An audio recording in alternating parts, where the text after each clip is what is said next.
Ko tainui te iwi tuatahi ki te whakatū I tō rātou ake whare kiriata. Hei te painga whāwhā o te tau e tū mai nei, ka whakatū wherehia e tainui te whare kiriata nei ki raro I tētahi waikanaitanga me te uepu kiriata o Hoyts.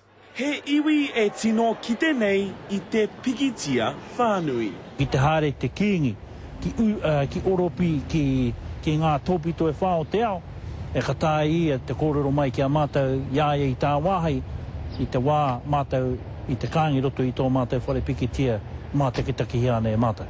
Ko te momo o te whare pikitia ko whakaritea e tainui rāua ko te uepu mahi pikitia o Hoyts. He momo kaore anō ke whakatūria ki Aotearoa. Katoa ngā āhua ahakoa kiriata, ahakoa hōtaka pauaka whakaata. Ka puta ārorohiko kaua āripene pēnei. Very exciting. No, this is going to be a terrific opportunity for us to establish ourselves in a new market, and Hamilton's a very, very exciting cinema market, so we're very excited and very pleased to be partnering with Tainui as well. E waru te kau ngā tūnga mahi ka puta I te kaupapa nei, he whare pikitia e ono nei o ngā rūma mātakitaki, ko tahi mano e toru rau ngā tūru. Ko te hunga ngaukaki o Eclipse te pikitia nui o te wā. Engari ko te whakaro o Tainui, kia whakawātea hia tōna whare pikitia pēnei te āhua a te rātau, hei whare mātakitaki I te ipu whutupōro o te ao.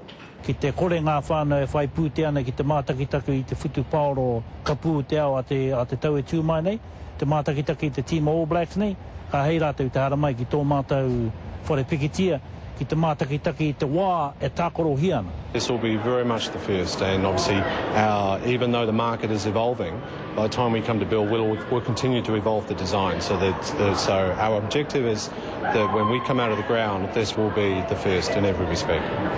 Aha kua ngā wero a te kaunihera hei aukati I ngā mahi hanganga a Tainui I te marama o Maihe, I hinga rātau I te kōti. Ka whakatūria te whare pikitia ki te wāhi hoko maha o Tainui, ara ki te rapa, ki ngi kiriona te karere.